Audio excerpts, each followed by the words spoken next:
Vamos à palavra do Senhor. Em Mateus, no seu capítulo 6.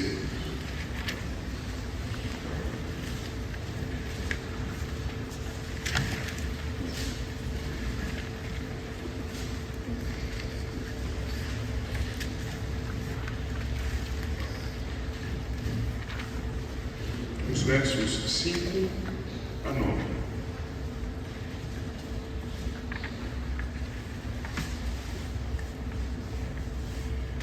E quando orares, não sereis como os hipócritas, porque gostam de orar em pé nas sinagogas e nos cantos das praças, para serem vistos dos homens.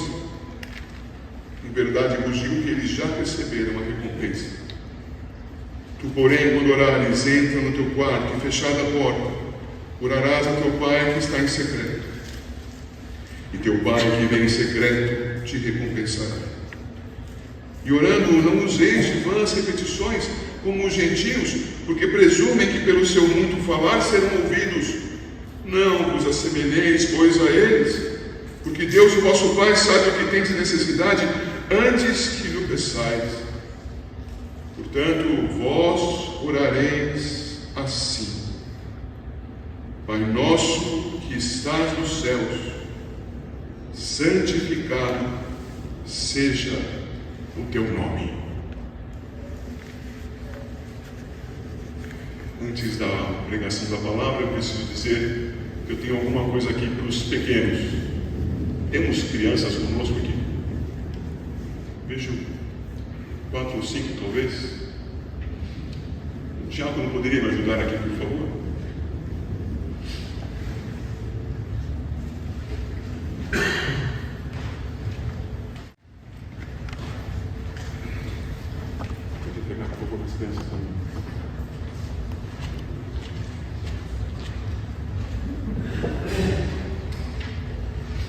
Eu retive até agora essa folha porque é nesse momento que o material deve ser utilizado com as crianças. Nós temos feito alguns materiais para o uso das crianças e são entregues com os boletins no início do culto. Quando chega a hora da pregação, a criança já fez tudo. E é nessa hora que é para fazer, porque a criança é muito capaz de participar do culto todo, mas nós achamos que ela não seja tão capaz assim de ouvir a palavra. Nós estamos menosprezando as crianças quando fazemos isso. Mas enfim,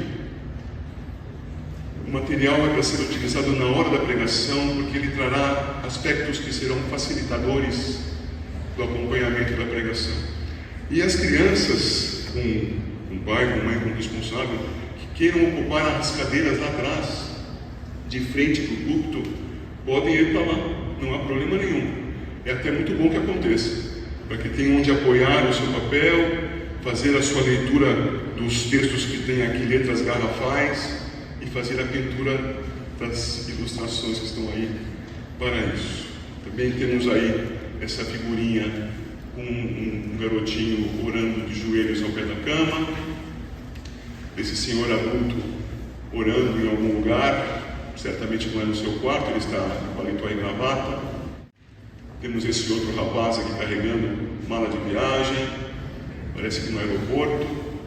Tudo isso está nessa folha e pode ser usada pelas crianças para que fixem o ensino da palavra que nós todos adultos vamos estudar agora. Queridos, quando nós passamos por esse mês precioso de outubro, esse mês precioso de outubro deve nos fazer recordar da reforma e não em vão.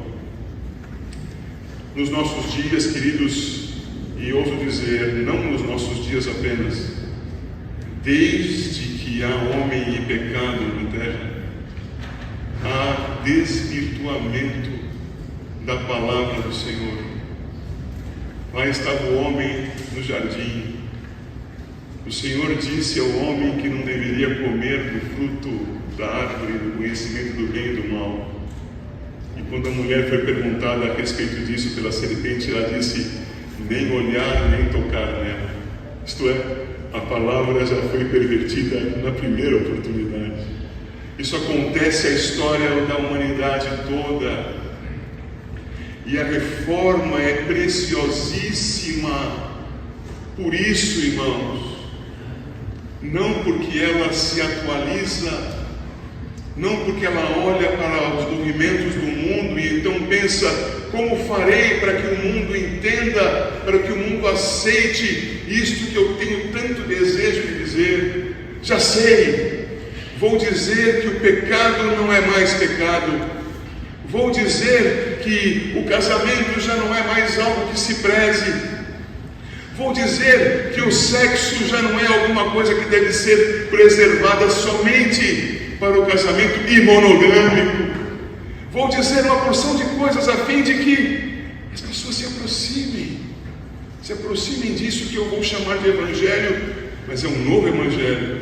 Lembrando que um novo evangelho foi chamado por Paulo aos Gálatas de anátema. Nesse caminho de perversão, de perdição, de troca da verdade pela mentira, irmãos, a oração foi pervertida. A oração que só existe do crente em relação a Deus, segundo as suas promessas, segundo o que Ele revelou e fez registrar nas Escrituras, e que nós aprendemos com a encarnação de Cristo, somente sob a mediação do Senhor Jesus Cristo. A oração foi destruída, foi tratada como coisa que é conforme o seu coração. Como você gostaria de orar? Ore, Deus te ouve. Perversão. A reforma, bendita reforma, não inova, retorna. Nós não estamos seguindo o caminho de Cristo para sermos criativos. É verdade, é preciso aprender um novo idioma para falar com aquele que não conhece a língua que eu falo e a ele comunicar a verdade, mas isso não pode transformar o Evangelho. É verdade, eu preciso falar com a criança, com o adolescente, com o jovem, com o adulto, com o idoso. Eu preciso falar com as diversas culturas, mas o mesmo Evangelho. O mesmo Evangelho. Se o Evangelho for alterado, ele será maldito. A reforma, então, queridos, é um instrumento divino para nos tirar do caminho da maldição. E isto vale para a oração. Oração, queridos, que faz parte daqueles conceitos de justiça.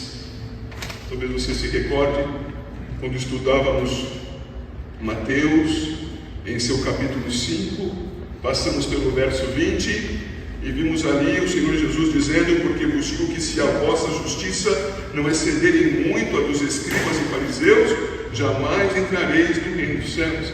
E vocês se lembram, nós tratamos disso. A primeira faceta da justiça é a faceta da justificação por meio da fé no Senhor Jesus Cristo. E louvado seja Deus, tivemos uma pregação aqui essa manhã que nos deixou trêmulos com a beleza da exposição. Justificação por meio da fé, pois Ele que nos justificou morreu por nós quando nós ainda éramos pecadores.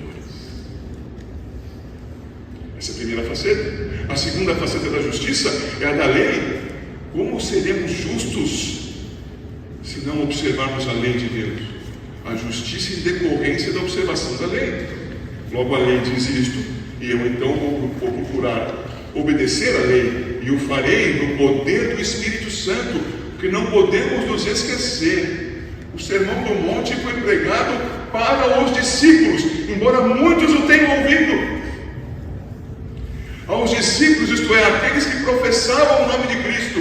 Sabemos que Judas estava lá, mas havia outros que eram crentes sinceros, e os crentes sinceros sabiam: é para nós essa palavra, as bem-aventuranças, as instruções quanto a ser sal e luz, quanto a vivermos para expormos com nossas obras a glória de Deus, e para sermos justos no poder do Espírito, conforme a lei. não matando em nossos corações, não adulterando em nossos corações, bendizendo o que nos odeia. Crentes crescendo no discipulado de Cristo. Mas ao terceiro sentido de justiça: justificação por meio da fé, justiça que se expõe segundo a lei na vida do que já foi redimido, é fruto e não é causa.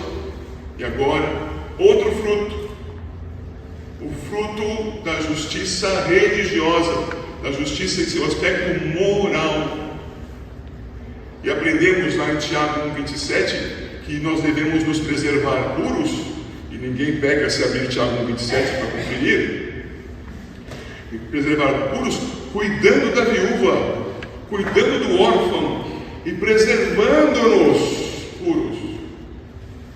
Isto traz os três aspectos que estão aqui no Evangelho de Mateus, no capítulo 6, do verso 1 até o final do verso 18. Porque são esses três aspectos que o judeu compreendia como os da religião prática. Quais são mesmo? A oração, o jejum e o exercício da misericórdia, que no nosso texto é traduzido por esmolas, capítulo 6, verso 2. Então nós estamos aqui tratando do terceiro aspecto da justiça. E nesta hora, vamos para um dos pontos reconhecidos pelos crentes, então, como o da vida piedosa. Já vimos quanto à misericórdia, os irmãos se recordam. Hoje vemos uma parte do que se refere à oração. Com a graça de Deus, em breve veremos a oração dominical.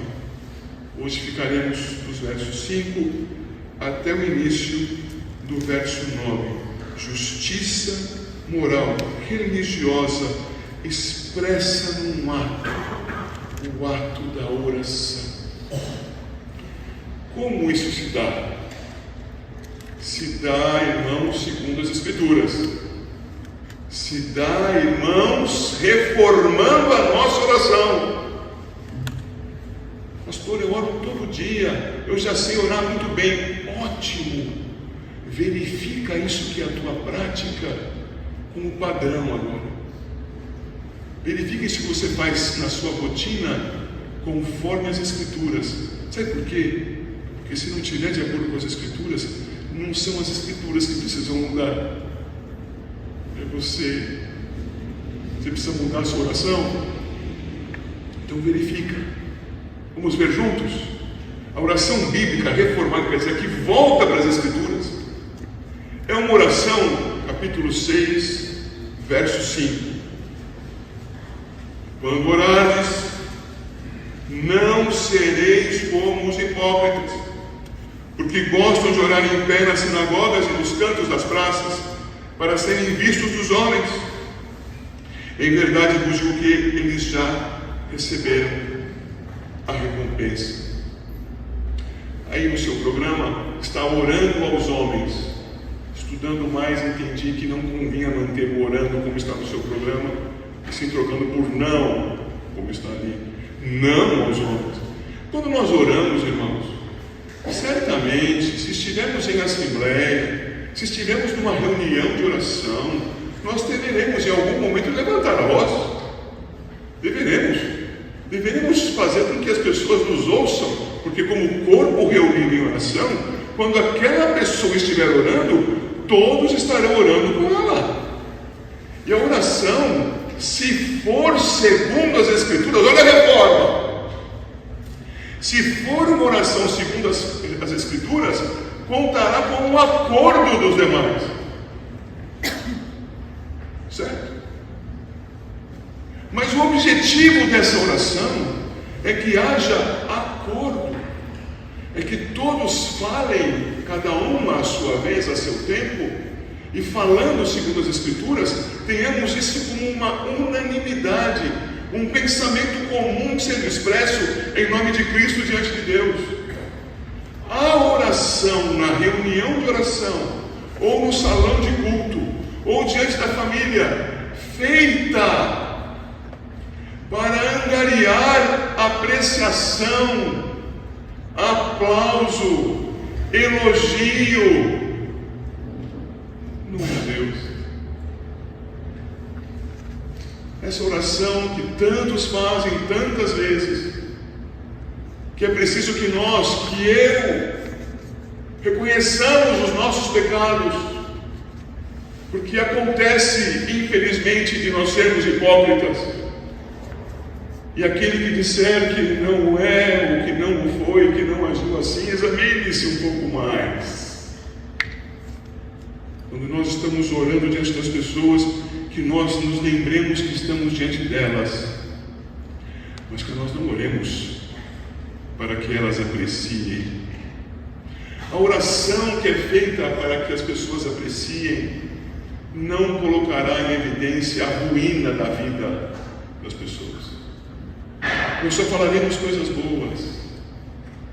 Ah, Deus, como é bom estarmos aqui tão bem acompanhados de gente tão perfumada, tão boa, tão caridosa. Ah, Senhor, concede, Senhor Deus, que eles sejam satisfeitos nos seus desejos. Abençoa os seus corações santos, Senhor. Concede que eles, na sua santidade, sejam por Ti presenteados, enriquecidos, alegrados. Que tipo de oração é essa?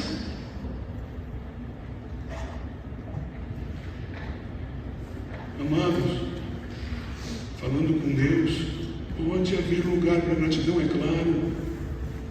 Haverá lugar para que nós digamos a respeito de pessoas que têm andado no caminho: Senhor, preserva-os. Mas nunca faltará lugar para dizer: melhora-os, santifica-os, perdoa-os, transforma-os.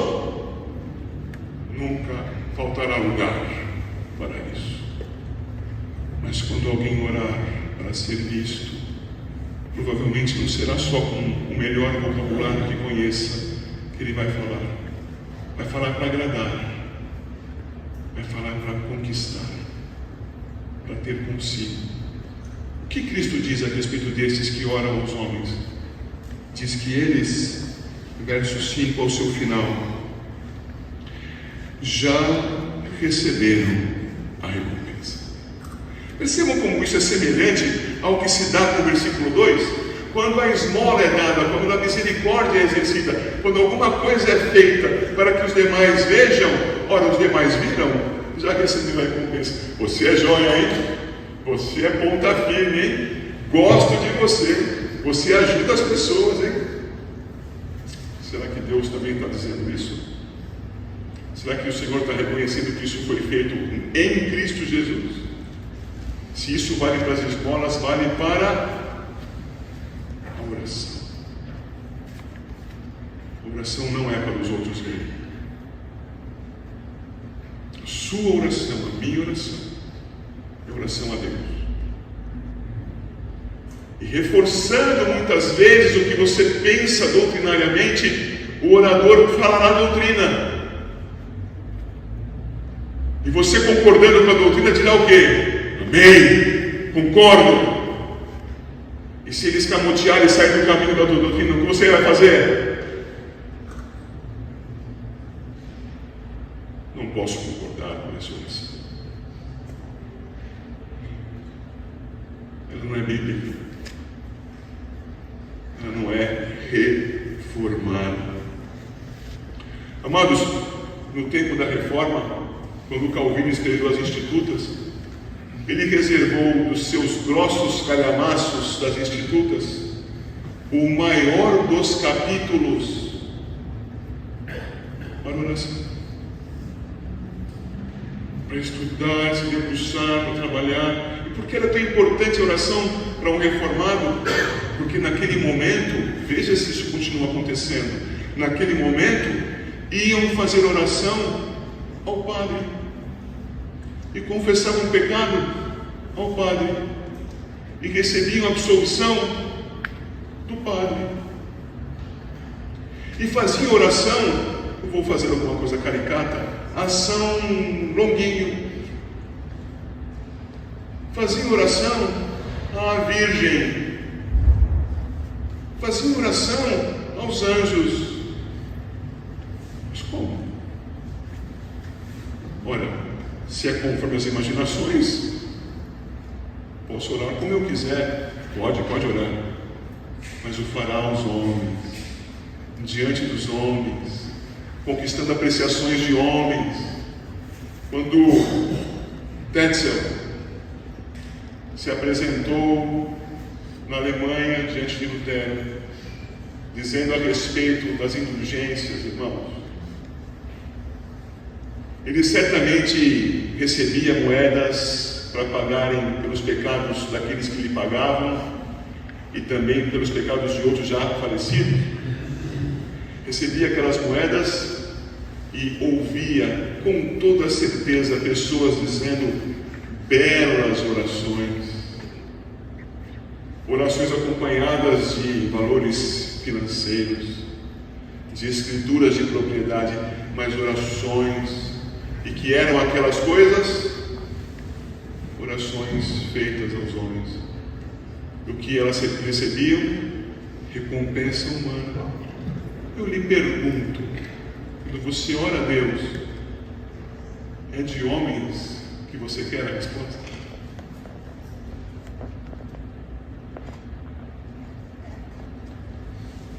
Não. Logo, não oramos a homens, mas queremos conhecer as Escrituras para orar bem a Deus, segundo as Escrituras, ainda que diante dos homens. Porque há momentos que são públicos e oraremos neles. A Deus. A Deus. Versos 6 a 9, mas eu inicio pelos 6, vendo que esta oração é oração no coração. As crianças vão ver agora que há algumas figuras. A primeira figura da folha, no página 1, é um garotinho ajoelhado diante da cama para orar. Ora, veja o verso 6. Tu, porém, quando orares, entra no teu quarto e fechada a porta, orarás a teu pai que está em secreto, e teu pai que vem em secreto te recompensará. E olha que olhamos para este texto e para aquela figurinha, imaginamos, oração é só para ali. Irmãos, a oração é para ali também. Mas o que fazemos ali deve ser marcante para todas as nossas orações, onde quer que estejamos. Porque a oração verdadeira é a oração que vem do escondido, do oculto que há em nós. O quarto aí no seu texto é cripto. Cripto. Você tem WhatsApp? A mensagem é cripto, gravada de ponta a ponta. É assim que eles anunciam. Isto é oculta. Ninguém pode perceber, saber o que está sendo escrito ali, a não ser o destinatário. Cripto, oculto, guardado, velado, secreto. O teu pai que te ouve em secreto. Cripto. A ideia do quarto aqui é para que você saiba que não é para o mundo inteiro saber o que você está orando. É a oração que é de você para Deus. Ora, vendo o verso 5, aprendemos que a oração não é diante dos homens, mas sabemos que ela acontecerá em muitos episódios, sim, com homens, mas não para eles. Como juntar essas duas coisas? Simples. A sua oração diante de Deus, segundo as Escrituras, pode ser pronunciada ou pode ser calada, mas tem que ser do seu coração, tem que ser do fundo do seu coração, do coração que Deus limpou em Cristo Jesus. Vá para o capítulo 5, veja o verso 8. Mateus 5, verso 8. Bem-aventurança, bem-aventurados os limpos de coração, porque verão a Deus. Ora, o que significa ver a Deus? Significa passar por Ele como se fosse uma paisagem.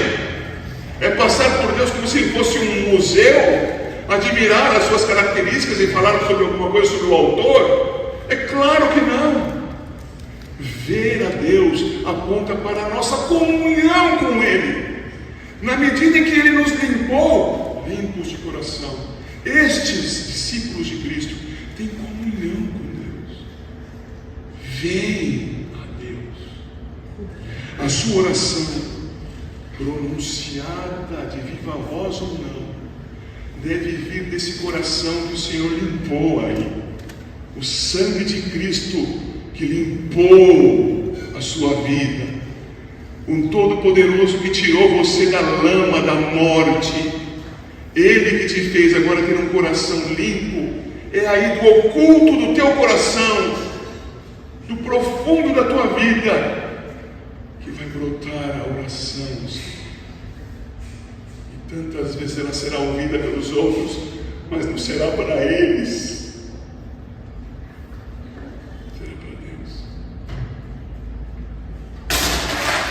Logo, queridos irmãos, a segunda figurinha que as crianças têm aí é de um homem com seu paletó, sua gravata, cabeça baixa, mãos unidas, orando provavelmente no meio da igreja. Talvez seja a sua figura. Orando a Deus no secreto do seu coração, ainda que no meio de um monte de gente na igreja. E no verso, há um rapazinho de viagem. O rapazinho anda em comunhão com Deus, porque ele pode viajar em oração, ou não pode, ou não deve. Anda na minha presença em ser perfeito. Palavra do Senhor a Abraão, palavra do Senhor a nós, amados. Nosso Senhor quer que nós oremos a Ele sempre do nosso coração, em Cristo, segundo as Escrituras. Não invente oração. Tem que ser 3 vezes por dia. Tem que sentar o horário. Se não estiver de joelhos, é pecado. Tem que fechar os olhos. Tem que estar com as mãozinhas unidas. Cuidado, professoras, para não fazerem com que as crianças sejam enganadas por uma postura, achando que a postura é mediadora. Mediador é Cristo, de olhos abertos, pulando. Cristo é o mediador da oração. Onde estiver, quando orares, entra no corpo, vai no íntimo do teu coração, e dele brote a tua oração ao Deus verdadeiro. Ó Deus, ouve a minha oração, oração a Deus no coração, oração a Deus segura do mediador. Veja os versos 7 e 8. E orando, não useis de vãs repetições como os gentios, porque presumem que pelo seu muito falar serão ouvidos. Não vos assemelheis, pois, a eles, porque Deus, o vosso Pai, sabe o de que tendes necessidades antes que lhe peçais. Vamos lá, vamos pensar juntos. Confessa o pecado para o padre, e o padre retorna assim, dizendo: reze 10 Pais Nossos e um X qualquer, maior do que o Pai Nosso, de Ave Marias, 20 Ave Marias. Faça isso, e você vai ter pago a sua penitência. Você gosta de chocolate? Fique um mês sem comer chocolate também. Perdão concedido por homens. E aí você vai lá, crente no padre, e reza o Pai Nosso. Rezar quer dizer repetir, tá, gente? Por isso que nós não somos rezadores, nós somos oradores. Oramos segundo as Escrituras, não repetidores de orações. E reza o Pai Nosso, e reza o Pai Nosso, e reza o Pai Nosso, e reza o Pai Nosso. O que ele quer com isso? Pelas repetições, chegar ao seu objetivo. E o objetivo qual é? É o perdão. Ora, no meio da igreja começa a acontecer coisas assim. Nós temos que orar, e orar muito, orar muito, orar muito. Orar muito para ter comunhão com Deus? Não, para convencê-lo a me dar o que estou pedindo. Que oração é essa? Pelo muito repetir, vão ser ouvidos, verso 7. Que oração é essa? Não é oração bíblica, não é oração cristã, não é oração reformada. Oração reformada busca com o Senhor comunhão. E em comunhão com o Senhor, se falar aquilo 500 mil vezes, falará 500 mil vezes como se fosse a primeira, porque o que interessa é estar com Deus. Ah, como é bom falar com Deus, como é bom reservar esse tempo agora. Como é bom entrar no carro e orar a Deus. Como é bom parar o carro e orar a Deus. Como é bom ir comer, como é bom tomar o banho. Como é bom assistir TV e orando a Deus. Tudo isso diante de Deus, você crê. Mas não, os ímpios querem repetir. E repetir. Recentemente ouvi mais uma vez algo abominável segundo as Escrituras. Precisamos orar segundo o relógio de oração. Então, Zezinho ora às 8 da manhã, Mariazinha às 8h30, Chiquinho ora às 9, e assim vamos, cada um se sucedendo, para que a oração nunca pare. Ué, por quê? O que acontece? Se parar, perde o elo e Deus não ouve? Quem é o mediador? A ligação de oração ou Jesus Cristo?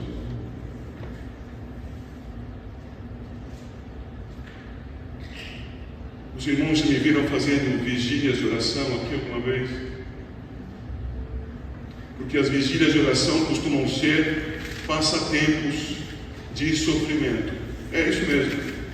Nos reunimos, comemos, cantamos, nos conversamos, e diante dessas 6, 8 horas que passamos juntos, oramos talvez 15, 20 minutos. O resto do tempo é cansaço. E por que fazemos isso? Porque esperamos que assim Deus nos ouça. Quem é o mediador? A vigília ou Jesus Cristo? Veja que isso cabe aqui na repetição. É uma vã repetição. Eu vou fazer, eu quero de Deus. Então creia nele. Conviva com ele. E em Cristo Jesus ande sob a sua boa mão. Como Cristo Jesus é o nosso mediador, então nós sabemos que o verso 8 se cumpre. Não nos assemelhemos, pois, a esses que ficam repetindo, conquistando com o seu próprio braço a bênção de Deus. Não, porque o Deus, o nosso Pai, diz o verso 8, sabe do que nós temos necessidade antes que nós peçamos. Querido irmão, querida irmã, tem alguém doente na sua família? Se você não orar, Deus não vai saber. Não esquece de orar, hein?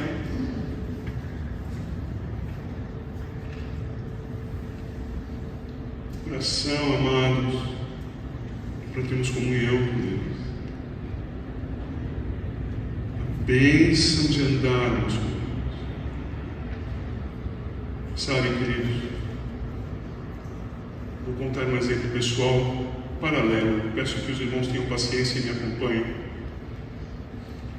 Eu tenho certa afeição por alguns assuntos para estudo. E gosto de ouvir algumas pessoas que estudam esses assuntos e que expõem os assuntos de maneira precisa, compreensível. Eu quero ficar perto dessa pessoa. Eu quero ouvir a sua aula. Eu quero me sentar e ficar bebendo, compreendendo o que ele me explica. Estou falando de um professor universitário a quem eu quero ouvir. Me permita a péssima comparação. Você acha que um professor universitário tem alguma coisa que possa substituir a Deus? Você quer ouvir a Deus? Sabe, quando você vai ler a palavra, quando com uma palavra você ora a Deus e estreita comunhão com Ele, querido, é muito mais precioso do que a coisa mais deliciosa que você já tenha feito na vida, salvo se esta for orar a Deus, falar com Deus, gastar tempo diante dele, sabendo que por causa de Cristo Jesus Ele já sabe o que eu preciso. Quando você diz, Senhor, porque o Senhor não me ouve, Ele está dizendo, mas eu sabia que você ia pedir antes de você falar. Eu te amo, eu estou aqui para te acolher, confia em mim, descansa no meu braço. Eu sou o Senhor. Não fica ansioso, não fica debatendo, não fica aí quebrando pedra. Eu, Deus, sei do que você precisa antes que você peça. Mais do que isso que você está pedindo, você precisa de mim, diz o Senhor. Vocês compreendem o que a oração está ensinando para a gente? Com segurança no mediador, eu sei que o meu Redentor vive, que Ele me acolhe, que Ele me guarda, que Ele me sustenta, que Ele me ouve nas minhas fragilidades, que Ele ouve quando eu peço para Ele muitas vezes a mesma coisa, mas eu peço porque eu estou aflito. Tem misericórdia de mim, pecador, meu Deus. Ele ouve por causa de Cristo, não porque repito. E em Cristo Jesus, meu Pai maravilhoso, cuida de mim, cuida de você, porque nós somos o mesmo povo. O mesmo povo, irmãos. E assim que eu caminho para o finalzinho dessa pregação de hoje, quando eu vou ao início do verso 9, se você ainda tem a Bíblia aberta aí, confere. Portanto, se é portanto, é porque está considerando tudo o que veio antes, não é? Portanto, vós orareis assim. Eu ficarei só com a primeira cláusula agora. Pai nosso. Queridos, por favor, vão comigo até Mateus capítulo 1 e vejam, por favor, o verso 21, e peço que vocês leiam comigo em alta voz o verso 21, Mateus 1, 21. Vamos ler juntos? Leamos. Ela dará à luz um filho, e lhe porás o nome de Jesus, porque ele salvará o seu povo dos pecados deles. Amém. Quando nosso Senhor Jesus nos ensina a orar, Ele nos ensina que nós não somos, como se usa dizer hoje em dia, a última bolacha do pacote. Nós fazemos parte de um povo. Eu assisti um filme e o pastor daquele filme dizia para uma mulher que estava lá diante dele com seus pecados, querendo confessá-los, enfim. E aí esse pastor, por favor, irmão, ser pastor não significa nada também. Não. Esse pastor dizia assim: Cristo te ama tanto que Ele estaria disposto a morrer na cruz de novo por você. Anátema, blasfêmia, corrupção antibíblica. Jesus não morreu na cruz por mim. Jesus morreu na cruz pelo seu povo, porque Ele veio encarnar para salvar o seu povo dos seus pecados. Digo dos pecados do povo. E eu, aleluia, aleluia, faço parte do povo. Você faz parte do povo, aleluia, glória a Deus. Ele te conhece sim pelo teu nome, mas quando você for orar, lembre-se, Ele é um Deus do seu povo. Nós, quando vamos orar, em geral, falamos de mim, dos meus, das coisas que eu quero, do meu sofrimento, e eu.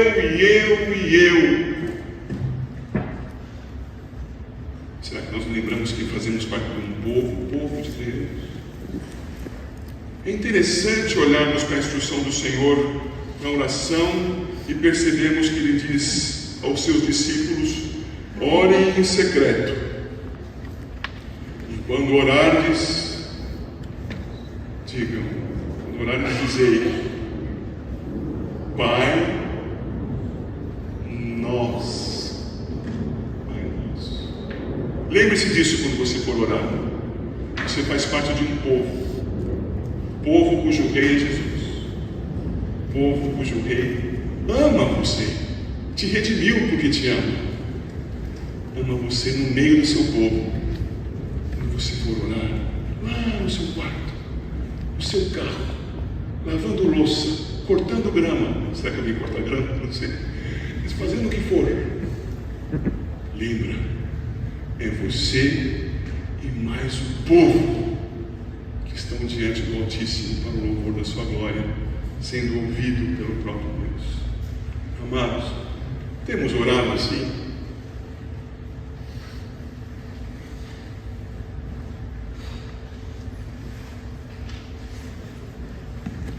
É preciso reforma. Reforma. Deus abençoe a igreja em nome de Jesus. Vamos cantar, bendito Deus e Pai.